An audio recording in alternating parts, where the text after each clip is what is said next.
This video is specifically for our saxophone players. So saxophone players, we have a few things that we need to work on that are specific to you. The first thing is always that posture. So make sure you're sitting up straight, you have your shoulders nice and relaxed. And if you're standing, that's okay too, just make sure you're standing up straight. Make sure your neck strap is adjusted so that your saxophone is coming to you and you don't have to bend your neck down to reach out to that instrument, and also so it doesn't feel too high and that your chin is up like this.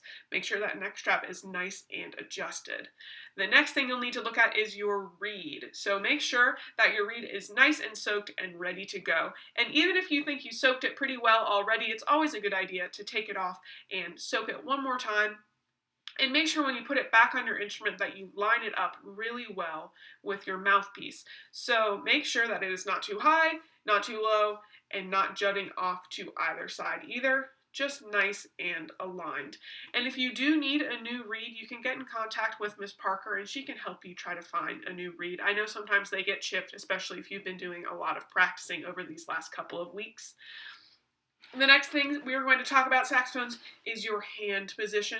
Remember that your fingers should be nice and curved and resting over the keys. Even if you're not pressing down a key for a specific note, it should still have a finger resting over it just in case you need to use it. So that means our pinkies especially should not be behind our instrument.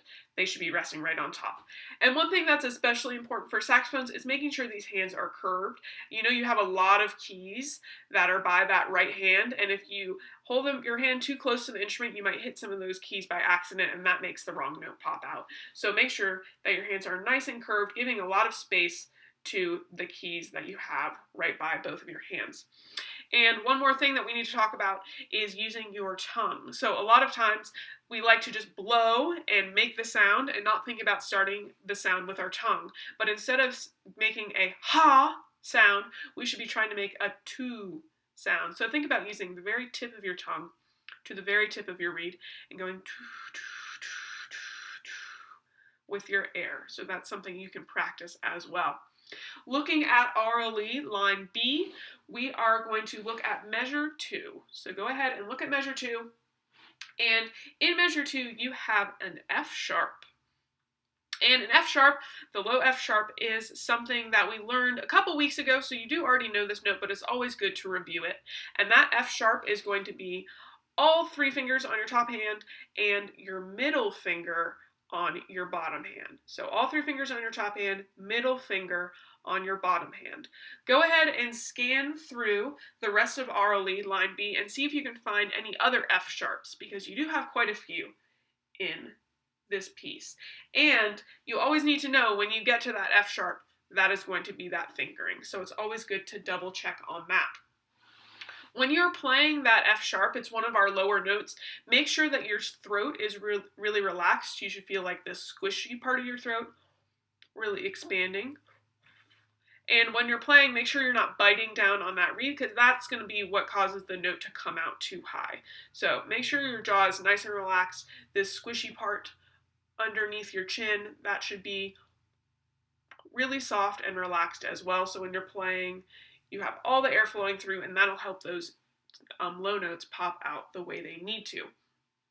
One other thing to work on is in measure 8, you have a switch from the C to the G, and that can sometimes be hard just because you're putting down multiple fingers at the same time. So think about when you're switching from the C to the G, trying to put down both of them at the same time instead of one and then the other one. That'll help make a nice clean transition and go ta ta instead of ta blah. So work on measure 8 and making sure that transition is really clean. And the last thing for the saxophones is looking when we have this big crescendo and decrescendo.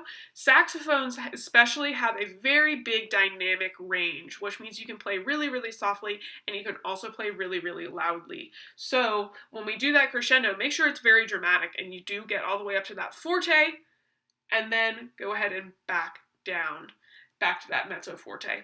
And then in the very last measure at that piano dynamic, practice playing that very softly. See how softly you can play it with a good sound, keeping that fast air, and try to work on your dynamic range. Just a reminder that you do have a video of all of line B of RLE, and that is going to be due on Friday, that recording is going to be due on Google Classroom. So I hope to see that from you all. And if you have any questions, feel free to let me know. And happy practicing.